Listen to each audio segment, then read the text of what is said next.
विश्व की पुकार है, ये भागवत का सार है कि युद्ध ही तो वीर का प्रमाण है। So hello, good morning everyone. I am Vinod Singh and welcome to the current exam. तो आज की क्लास में हम 7 मई का करंट अफेयर्स कवर करने वाले हैं। जो आपने अभी सुना वो बिल्कुल सही सुना। भारत ने पाकिस्तान पर एयर स्ट्राइक की है, ठीक है। जो ऑपरेशन सिंदूर के तहत भारत ने पाकिस्तान में क्या मचाया है भाई, अभी तो बस शुरुआत हुई है, अभी जस्ट ट्रेलर है। अभी तो देखो क्या होगा, पाकिस्तान गायब होने वाला है कुछ दिन में, ठीक है। तो चलिए शुरू करते हैं। तो आज की क्लास में हम त्रिशूर पूरम उत्सव केरल के बारे में देखेंगे। मानव विकास सूचकांक 2025 जिसको यूएनडीपी जारी करता है वो जारी हुआ है, ठीक है। पुलित्जर पुरस्कार जो पत्रकारिता के क्षेत्र में दिया जाता है इसको दिया गया है। भारत की तटरेखा, देखो ये बहुत इंपॉर्टेंट होने वाला है। इसकी संशोधित लंबाई आ गई, मतलब हमने तटरेखा गेन किया है, ठीक है। वो नई लंबाई आई है, वो हम देखने वाले हैं। आईएनएस शारदा के द्वारा एचएडीआर अभ्यास किया गया है मालदीव के साथ। अंतर्राज्यीय चीता कॉरिडोर का निर्माण होने वाला है, तो इन सब के बारे में हम डिस्कस करेंगे। और ऑपरेशन सिंदूर आपने तो देख ही लिया, ठीक है। क्या बवाल काट रहे हो, चलो। सो क्वेश्चन नंबर 1, हाल ही में त्रिशूर पूरम उत्सव कहाँ प्रारंभ हुआ है? तो ये उत्सव आपने अभी देखा, बहुत ही फेमस है, हर साल हम देखते हैं, ठीक है। त्रिशूर पूरम ये कहाँ आयोजित किया था? किसी को कोई आइडिया तो कमेंट करके जल्दी से बताओ, ठीक है। तो त्रिशूरपुरम कहाँ का उत्सव है? ये केरल में आयोजित किया था। केरल में भी कहाँ, कौन सा मंदिर है? ये एक बहुत ही फेमस मंदिर उत्सव है, तो इसको मंदिर का नाम लिख लो, ठीक है। तो वड़क्कू, ऐसे ही नाम हुए साउथ इंडिया में, ठीक है। तो वड़क्कुम नाथन, ठीक है। तो वड़क्कुम नाथन, ठीक है। तो वड़क्कुम नाथन मंदिर, ये मंदिर का नाम है आपका। अच्छा, इस मंदिर का मैदान का क्या नाम है? मंदिर के मैदान का नाम भी लिखो, किस मैदान में ये आयोजित किया जाता है? तो थेंकी कड़ू, ठीक है। तो ये इस मैदान का नाम होगा, तो थेंकी कड़ू मैदानम, इसमें ये आयोजित किया जाएगा, ठीक है। तो ये आपको ध्यान रखना है। तो कब आयोजित किया जाता है? तो जो मलयालम कैलेंडर होता है, तो मलयालम कैलेंडर के अनुसार, तो मलयालम कैलेंडर के मेदम महीना में, ठीक है। तो मलयालम कैलेंडर जो भी होता है, इसके मेदम महीने का नाम क्या है? मेदम माह, ठीक है। तो मेदम महीना कहते हैं, जो कि अप्रैल या मई में होता है। तो अप्रैल मई के आसपास ये महीना आता रहता है, ठीक है। तो हर साल इसी टाइम पीरियड पे ये आयोजित किया जाता है। तो ये एक प्रकार का सांस्कृतिक एवं आध्यात्मिक उत्सव है, महोत्सव है, ठीक है। तो सांस्कृतिक महोत्सव है, ये भी लिख लो। तो सांस्कृतिक महोत्सव, सांस्कृतिक एवं आध्यात्मिक, ठीक है। तो ये अभी आपको ध्यान रखना है, ठीक है। चलो, तो इसको और हम किस नाम से जानते हैं? तो सभी पुरमों की जननी कहा जाता है, सभी पुरमों की जननी, ठीक है। तो सभी पुरमों ध्यान रखिएगा, सभी पुरमों की जननी के नाम से भी जाना जाता है इस त्योहार को, त्रिशूर पूरम को, ठीक है। तो त्रिशूर पूरम के, अब इसको शुरुआत किसने की थी? शुरुआत करने वाले राजा वर्मा थे। तो राजा राम वर्मा ने इसकी शुरुआत की थी। तो राजा राम वर्मा ने इसकी शुरुआत की थी, इस, ठीक है। तो ये आपको ध्यान रखना है। तो स्टार्ट करने वाले राजा राम वर्मा है। और इसमें ये जो हाथी देख रहे हो आप, ये हाथी, ये लाइन से खड़े हुए हैं, तो ये पारंपरिक पोशाक में सजे होते हैं, ठीक है। तो पारंपरिक पोशाक में सजे हाथी होते हैं, ठीक है। और इनको एक प्रथा है, मतलब इनको 3 दिन, इस ये जो प्रोग्राम होता है, इस प्रोग्राम से 3 दिन तक इन हाथियों को आराम दिया जाता है और खाना पीना बढ़िया से दिया जाता है, ठीक है। तो पारंपरिक पोशाक में सजे हाथियों का उपयोग होता है, ठीक है। तो ये भी आपको ध्यान रखना है। चलो, इतना बात तो आपको पता है। अच्छा, इसमें 10 मंदिर भागीदारी करने वाले हैं, 10 मंदिर इसमें पार्टिसिपेट करने वाले हैं, 10 मंदिर की भागीदारी रहेगी, ठीक है। तो ये भी आपको ध्यान रखना, बस ये जान लो, इतना इंपॉर्टेंट नहीं है, ठीक है। तो ये आप इतना ध्यान रखिएगा। त्रिशूरपुरम केरल में जो आयोजित किया था। अच्छा, केरल के और कौन कौन से त्यौहार हैं, पता है आपको? तो केरल के और त्यौहार लिख लो। देखो, एक तो विशु हो गया, जो केरल का न्यू ईयर फेस्टिवल है, ठीक है। विशु हो गया। अट्टुकल पोंगल हो गया, जो एक धार्मिक सभा है महिलाओं की। तो अट्टुकल पोंगल, ठीक है। तो अट्टुकल पोंगल भी हो गया। पोंगल कहाँ का होता है? पोंगल तमिलनाडु का, जबकि अट्टुकल पोंगल केरल का होता है। और ओणम हो गया। मकर बिलक्कू भी हो गया, ठीक है। तो मकर बिलक्कू भी यहीं का, केरल का ही है। ओणम, मकर बिलक्कू, और कौन सा? थय्यम भी हो गया। तो थय्यम जो भी बहुत पूछा था एग्जाम में, तो ये सब केरल के ही त्यौहार हैं, तो इनको भी ध्यान रखिएगा, ठीक है। चलिए, तो हाल ही में 27 करोड़ की बोली के साथ आईपीएल इतिहास के सबसे महंगे खिलाड़ी कौन बने? मतलब बिल्कुल खुश हो गए इस बार ऋषभ पंत, है ना। मतलब कोई मतलब नहीं हुआ इतना पैसा देने का। गोयनका साहब क्या ही करें बेचारे, है ना। हाल ही में अंतर्राष्ट्रीय किसने खरीदा था इनको? एलएसजी ने, लखनऊ सुपर जायंट्स ने, है ना। तो हाल ही में अंतर्राष्ट्रीय इस बार भाई लग रहा है कि आरसीबी और मुंबई में से कोई जीतने वाला है आईपीएल, ठीक है। तो आरसीबी के चांसेस इस बार काफ़ी हैं, बट क्या ही कहें आरसीबी का। चलो, हाल ही में अंतर्राष्ट्रीय सहकारी गठबंधन के वैश्विक सहकारी सम्मेलन का उद्घाटन कहाँ हुआ था? तो ये भारत में हुआ था, ठीक है। तो भारत में इसका आयोजन हुआ था। और 2025 का जो ईयर था, अच्छा, उसको किस रूप में हम सेलिब्रेट करते हैं, ये आप लोगों के लिए क्वेश्चन है, ठीक है। मैंने बहुत बार बताया है इसको। हाल ही में आईपीएल के इतिहास में 13 वर्ष की उम्र में अनुबंध पाने वाले सबसे कम उम्र के खिलाड़ी वैभव सूर्यवंशी का संबंध किससे? देखो, ये बिहार के खिलाड़ी हैं। अब इनका क्वेश्चन मैंने क्यों ऐड किया? क्योंकि यार बहुत ज़्यादा ट्रेंड में चल रहे हैं ये प्लेयर, और हर कोई पोस्ट कर रहा है। मैंने सोचा आपको बता देता हूँ, नहीं कल के दिन कहोगे सर आपने ये क्वेश्चन कराया ही नहीं। चलिए, क्वेश्चन नंबर 2 करते हैं। हाल ही में वर्ष 2023 के लिए जारी यूएनडीपी का मानव विकास सूचकांक 2025 में भारत को कौन सा स्थान मिला है? ठीक है, देखो, तो HDI रिपोर्ट जारी हुई है, HDI 2025। HDI का मतलब क्या हो गया? ह्यूमन डेवलपमेंट इंडेक्स, ठीक है। तो ह्यूमन बहुत ही इंपॉर्टेंट क्वेश्चन है, आप मार्क कर लो इसको, ठीक है, 100% पूछा जाने वाला है। तो ह्यूमन डेवलपमेंट इंडेक्स, इसको जारी कौन करता है? तो ये तो इसका फुल फॉर्म हो गया, ठीक है, मानव विकास सूचकांक हो गया। इसको जारी करता कौन है? जारी करने वाला कौन है? तो जारी करने वाला यूएनडीपी। तो यूएनडीपी मतलब क्या? संयुक्त राष्ट्र विकास कार्यक्रम, ठीक है। तो मैं यूएन को यूएन ही लिख देता हूँ। संयुक्त राष्ट्र विकास कार्यक्रम इसका फुल फॉर्म है, ठीक है, संयुक्त राष्ट्र विकास कार्यक्रम, ठीक है। तो ये आपको इतना पता हो गया, ठीक है, ये आपको पता ही है। और किस पे फोकस करने वाली ये रिपोर्ट इस बार? तो focused on AI and global progress, ठीक है। तो एआई एंड ग्लोबल प्रोग्रेस, ठीक है। तो ग्लोबल प्रोग्रेस, इस पर ये फोकस करने वाली इस बार ये रिपोर्ट, ठीक है। तो ये भी आपको ध्यान रखना है। और कितने आधार होते हैं इस रिपोर्ट को जारी करने के लिए? 3 आधार नापे जाते हैं, ठीक है। 3 आधार की माप होती है, तीनों आधार लिख लो। तीनों आधार कौन कौन से हैं? पहला है साक्षरता या लिटरेसी कहते हैं, साक्षरता हो गया। दूसरा हो गया जीवन प्रत्याशा, जीवन कितना है, जीवन प्रत्याशा हो गया। तीसरा प्रति व्यक्ति आय, पर कैपिटा इनकम, ठीक है। तो प्रति व्यक्ति आय या पीसीआई के नाम से जानते हो आप इसको।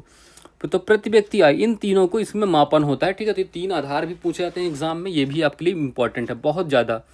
चलो, तो अभी इस रिपोर्ट में टॉप पे कौन है? पहले नंबर पे कौन है? टॉप पे कौन है? आइसलैंड है अपना। तो टॉप पे हमारा आइसलैंड है, जिसका स्कोर कितना है? स्कोर कितना है? 0.972, ठीक है। और दूसरे नंबर पे नॉर्वे है, ठीक है, दूसरे नंबर पर नॉर्वे, ठीक है। तो इन दोनों का नाम तो आप ध्यान ही रखोगे, 970, ठीक है। तो ये आप दोनों याद रखिए। अब आते हैं भारत, क्या सीन है अपने इंडिया का? तो इंडिया का लिख लो, आ जाओ। इंडिया की, अच्छा, पिछले साल की रैंक बताओ। पहले जो रिपोर्ट आई थी उसमें क्या रैंक थी? तो भारत की रैंक है 130 रैंक है। कितने देशों में? 193 देशों में, ठीक है। तो ये रैंक हो गई भारत की। ये किसके लिए? 2023 के लिए ये डाटा है, ठीक है, 2023 के लिए। और 2022 के लिए जो थी 2024 में जो रिपोर्ट आई थी 2022 के लिए, उसमें क्या था? उसमें 133वीं रैंक थी, 133 या 134 मिलती है कहीं कहीं, ठीक है। तो ये आपको ध्यान रखना है। ये तो पता है, बांग्लादेश की भी सेम रैंक है, बांग्लादेश की भी 130 ही रैंक है, सेम रैंक है भारत के साथ। अच्छा, भारत का स्कोर कितना है इस बार? तो भारत का स्कोर है 0.685। ये स्कोर 1 में दिया आता है, ठीक है। तो 1 में 0.685 इसका स्कोर हो गया है भारत का। चलो, तो ये सब आपने देख लिया। अब लास्ट कौन आया है? लास्ट है आपका साउथ सूडान, 193 नंबर पर है साउथ सूडान, ठीक है। तो बैक बेंचर है साउथ सूडान, 193 रैंक है इसकी। अच्छा, कुछ और देख लो, पाकिस्तान की रैंक। यार ये कल रहे ना रहे, आज तो इसके बारे में बात कर ही लेते हैं ना। कल का कुछ भरोसा नहीं इसका, कब गायब हो जाए। तो 164 है पाकिस्तान की रैंक। और भूटान की क्या रैंक है? भूटान की रैंक है, तो भूटान की रैंक है 125। यार मन कर रहा है ना आज पाकिस्तान पाकिस्तान पाकिस्तान पढ़ाता रहूँ तुम लोगों को, मतलब इतना वहाँ, मतलब काफ़ी 9 के 9 हमने जो आतंकी संगठन थे उनके अड्डे ख़त्म कर दिए भाई। अड्डों पे हमला हुआ सीधे। पाकिस्तान की आर्मी के साथ अभी कोई छेड़छाड़ नहीं है, जो आतंकी हम अड्डे थे ना उन पर निशाना साधा गया है भारतीय एयरफोर्स द्वारा, ठीक है। इंडियन आर्मी ने तबाही मचा दी। रात के 2 बजे सूरज निकल रहा है वहाँ, इतना उजाला था ठीक है। वैसे भी लाइट वाइट तो है नहीं, तो ऐसे ही थे। चलो, भूटान की रैंक क्या है? 125 होगी। नेपाल की क्या? ये देखो, पड़ोसी देशों की रैंक आपको ध्यान रखना चाहिए, पूछा जा सकता है, ठीक है। तो ये आपको ध्यान रखना है। अच्छा, थीम भी लिखना है यार इसकी चलो, थीम के लिए जगह नहीं है, मैं थीम कहीं और लिख देता हूँ, ठीक है। तो अब आप ऑप्शन मार्क करो 130, ठीक है, 130 इसका करेक्ट आंसर है। चलो, आप थीम लिख देते हैं पहले। तो यहाँ पर तो जगह नहीं, थीम लिखता हूँ यहाँ, ठीक है। तो इसकी थीम क्या होगी? थीम है a matter of choice, people and possibilities in the age of AI. मतलब एआई के युग में लोगों की संभावनाएं क्या क्या हैं, तो वो सब हम देखने वाले हैं। अच्छा, इसी रिपोर्ट के साथ एक और रिपोर्ट जारी होती है, साथ में एक और कौन सी रिपोर्ट जारी होती है, जेंडर इनइक्वालिटी, ठीक है। तो जेंडर इनइक्वालिटी इंडेक्स ये भी साथ में ही जारी होता है ना, तो ये तो आपको पता है, जेंडर इनइक्वालिटी इंडेक्स। अच्छा, इसमें पिछले साल क्या रैंक थी भारत की, तो GII के नाम से जानते हो। इसमें भारत की 2023 के डाटा की रैंक क्या है, 23 में रैंक है, आ गई है 102, 193 कंट्रीज में, ठीक है। और 2022 के लिए क्या रैंक थी, 2022 के लिए रैंक थी 108, 166 देशों में, ठीक है। तो ये ध्यान रखना, इस बार स्कोर कितना है भारत का, 0.874, ठीक है। तो ये इतना ध्यान रखिएगा, बस हो गया, ठीक है। तो ये दोनों रिपोर्ट इस बार ध्यान रखिएगा। तो टॉप पे कौन है, आयरलैंड, नॉर्वे, स्विट्जरलैंड, टॉप 3, ऐसे टॉप 3 ध्यान रखिएगा, बस हो गया, ठीक है। चलो, तो option number A correct answer हो गया इसका, आ जाओ। अच्छा, एक कुछ और इंडेक्स है, इनमें भी रैंक फटाक से बता दो, ये तो मैंने इतना कराया है आपको, सब याद हो गया होगा। एक क्वेश्चन आएगा ही एग्जाम में आपके, और अगर आपने अब भी गलत कर दिया ना, तो मुझे शर्म आएगी मुझे। ग्लोबल हंगर इंडेक्स में क्या रैंक है भारत की, फटाक से बताओ। 105। रूल ऑफ लॉ इंडेक्स में कितनी है, 79। एशिया पावर इंडेक्स में कितनी है, 3rd। ग्लोबल यूनिकॉर्न में 3rd। फायर पावर इंडेक्स में 4th। नोमैड पासपोर्ट इंडेक्स में कितनी है, 148। सब रटी होनी चाहिए। साइबर क्राइम इंडेक्स में कितनी है, 10। Press freedom index 151। Human develop index जो अभी आज ही मैंने कराया क्वेश्चन, 130।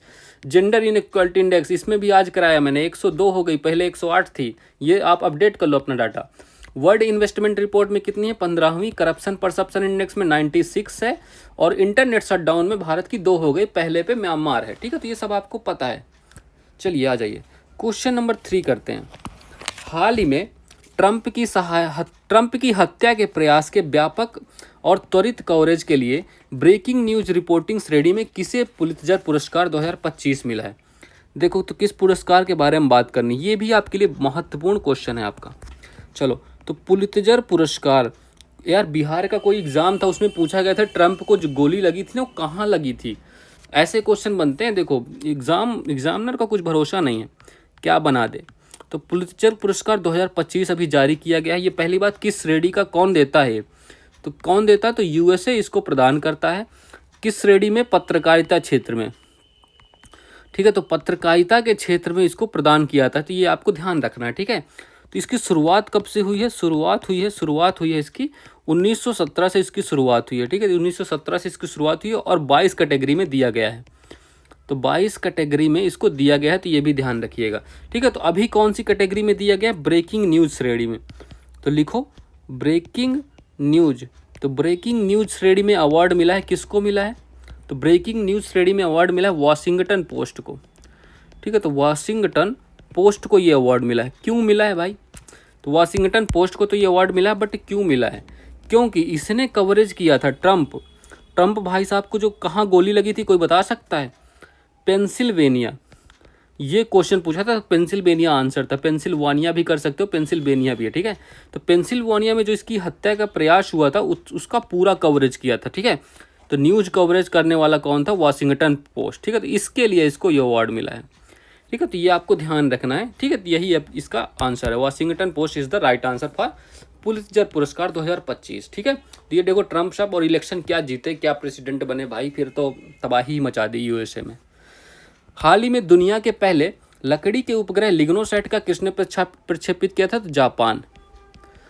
हाल ही में दिवंगत मशहूर लोक गायिका शारदा सिन्हा का संबंध किसी, ये सब आपको ध्यान रखनी, ये ऐसे ही क्वेश्चन आएंगे आपके एग्जाम में। तो इनको बिहार कोकिला के नाम से जाना जाता है, तो बिहार कोकिला के नाम से जाना जाता है। इनको भी हाल ही में 2025 में पद्म विभूषण का अवार्ड मिला है ना, पद्म विभूषण का अवार्ड मिला, ये भी ध्यान रखिएगा। हाल ही में चर्चा में रही पुस्तक स्पीकिंग विद नेचर का संबंध किससे है, तो रामचंद्र गुहा। तो रामचंद्र गुहा से संबंध है इस पुस्तक का संबंध, ठीक है। क्वेश्चन नंबर 4, हाल ही में केंद्रीय जहाज रानी मंत्रालय के अनुसार भारत की तटरेखा की संशोधित लंबाई कितनी है। देखो, कौन सा मंत्रालय है, जहाज रानी मंत्रालय। तो जहाज रानी मंत्रालय, अब देखो भाई इसने क्या कर दिया, ये क्वेश्चन आपके 100% आपके एग्जाम में आएगा, आप मार्क कर लो, 100% लिख लो तुम, ये क्वेश्चन आना ही है। मंत्री कौन है पहले, इस मंत्रालय के मंत्री कौन है, मंत्री आपके सर्बानंद सोनेवाल जी मंत्री हैं, ठीक है। तो ये आपको पता है। तट रेखा कितनी थी, अच्छा भारत की पहले तट रेखा कितनी थी, तो तट रेखा पहले कितनी थी? 1970 में जो डाटा आया था, 1970 के डाटा के अनुसार भारत की तट रेखा थी 7516.61 किलोमीटर। ठीक है, तो 7516.61 किलोमीटर ये इसकी तट रेखा थी। अभी क्या हुआ, नई तट रेखा है, इसमें कितना ऑलमोस्ट 50% इंक्रीज हुआ है। तो ऑलमोस्ट 50% इंक्रीज हुआ मतलब कितना जुड़ गया, 3537.21 किलोमीटर, इतनी बढ़ गई है। ठीक है, टोटल कितनी हो गई, टोटल हो गई है आपकी 11,098.81। तो 11,098.81 किलोमीटर ये आपकी नई तट रेखा हो गई। Option number D correct answer है। तो 2023-24 का डाटा है, तो 2023-24 का जो डाटा है उसके अनुसार आपकी ये तट रेखा है, आपको ये लंबाई याद रखनी है अब। ठीक है, पॉइंट के साथ याद रखिएगा, पूरा याद रखिएगा, सबसे इंपॉर्टेंट क्वेश्चन है, ये पूछा जा सकता है। अच्छा, तो सर्वाधिक वृद्धि कहाँ हुई है? तो सर्वाधिक वृद्धि कहाँ हुई है? सर्वाधिक वृद्धि होने वाली गुजरात में। तो गुजरात में हुई है सर्वाधिक वृद्धि। तो सर्वाधिक वृद्धि कहाँ हुई? गुजरात में हुई। देखो पहले जो लगभग 1600 किलोमीटर के आसपास थी ना, अब ये कितनी हो गई है, 1600 से सीधे कितना हो गया, 2340। तो 23 से 40.62 किलोमीटर हो गई। ठीक है, तो सर्वाधिक वृद्धि यहीं हुई है। अब देखते हैं कहाँ कितनी है। देखो ये डाटा आपके लिए बहुत इंपॉर्टेंट है, अब ये आपको याद करना ही पड़ेगा, ये बहुत सालों के लिए याद रखना पड़ेगा। ठीक है, तो आप इस स्लाइड का स्क्रीनशॉट ले लो और रटो। तो as a result Gujarat coast line initially estimated at 1600 kilometres has now been officially revised at 2340.62 kilometres, making it the longest coast line in India. ठीक है, तो ये आप समझ गए। देखो तो गुजरात की हो गई ये टॉप पे, देखो सबसे ज़्यादा गुजरात की है, देन फिर कहाँ की, गुजरात के बाद देन है तमिलनाडु की। ठीक है, गुजरात के बाद तमिलनाडु की है, और सबसे कम स्टेट में कहाँ की है, गोवा में। तो मिनिमम गोवा की है।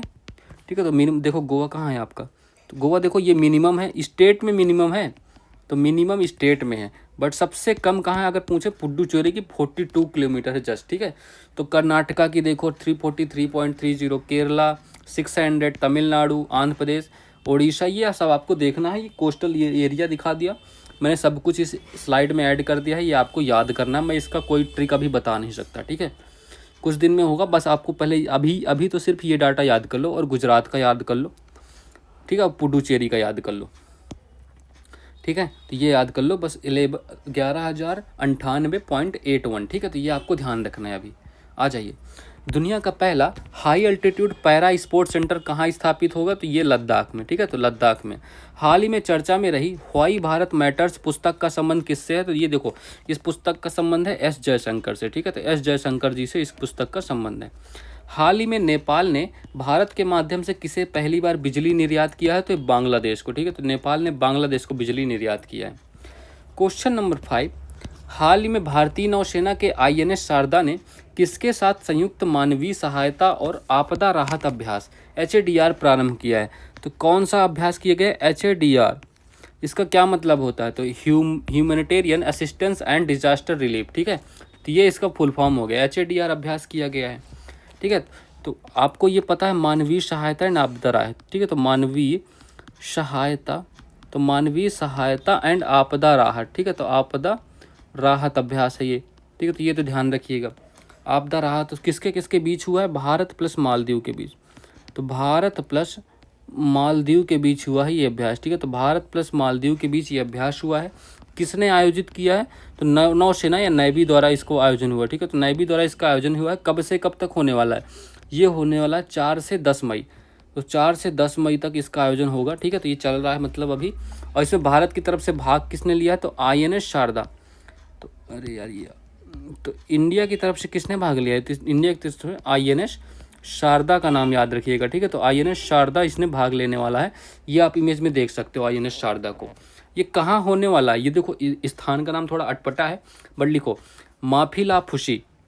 ठीक है, तो ये कहाँ होने वाला है? लिखो तो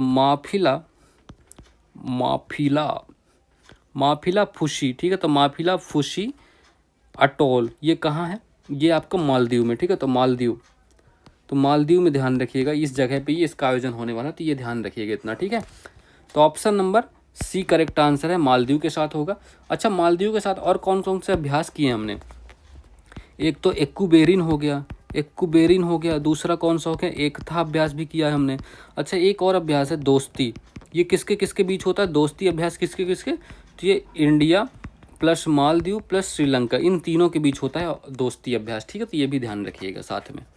चलिए आइए, हाल ही में 19वां सुदीरमन कप 2025 का उप विजेता कौन है। देखो ये सुदीरमन कप पहले तो 2 साल में एक बार होता है, 2 ईयर में एक बार, ठीक है, 2 साल में एक बार होता है, ये ध्यान रखिएगा। पहली बार किसका कप है, कप है बैडमिंटन का, तो बैडमिंटन का ये कप है, ठीक है। तो ये भी ध्यान रखना है। कब से शुरुआत हुई है, 1989 से। तो 1989 में स्टार्ट हुआ है। कहाँ स्टार्ट हुआ था, तो इसका हुआ था इंडोनेशिया में, और इसी में इंडोनेशिया होस्ट भी था और विजेता भी था, ठीक है। इंडोनेशिया ही जीता था इसमें। अभी कौन जीत गया है, तो अभी 2025 में, तो 2025 में चीन जीता है। चीन जीतने वाला किसको हरा के, साउथ कोरिया को, जिसकी कैपिटल क्या है, सियोल, ठीक है। तो साउथ कोरिया को चीन ने हरा दिया है। हाल ही में केंद्रीय मंत्री, अच्छा सियोल तो है, यहाँ की करेंसी क्या है, साउथ कोरिया की करेंसी बताओ। और यहाँ पर एआई समिति का कौन सा नंबर हुआ था, कौन सी एआई समिति हुई थी यहाँ, ठीक है। अच्छा यहाँ की भी तुम लोग करेंसी और लैंग्वेज बताओ, चीन की करेंसी या लैंग्वेज बताओ। तो चीन की करेंसी लैंग्वेज बताओ, ठीक है। तो ये भी बताओ, और क्या बता सकते हो, ठीक है। तो बस इतना ही बताओ, ठीक है। हाल ही में केंद्रीय मंत्री राम मोहन नायडू ने राजस्थान के कोटा के साथ किस एक अन्य ग्रीनफील्ड हवाई अड्डे के लिए सैद्धांतिक मंजूरी दी है। देखो तो राम मोहन नायडू साहब ने 2 ग्रीनफील्ड हवाई अड्डों की मंजूरी दी, ठीक है, 2 यहाँ पे लिखो, ठीक है। 2, एक कहाँ बनाया है, एक बनाने के लिए कहा है राजस्थान के कोटा में, तो राजस्थान के कोटा में एक बनेगा, और दूसरा कहाँ बनने वाला है, ओडिशा के पुरी में, ठीक है। तो ये ध्यान रखिएगा। हाल ही में चर्चा में रहे देश के पहले अंतर्राज्यीय चीता कॉरिडोर का संबंध किससे है। देखो तो अंतर्राज्यीय चीता कॉरिडोर, इसके बारे में बताओ, ये कौन कौन से राज्य इसमें भाग लेने वाले हैं। तो अंतर्राज्यीय चीता कॉरिडोर ये कहाँ बनने वाला है बताओ। अच्छा कहाँ बन सकता है, सबसे ज़्यादा चीता उता का आवागमन कहाँ लगा रहता है।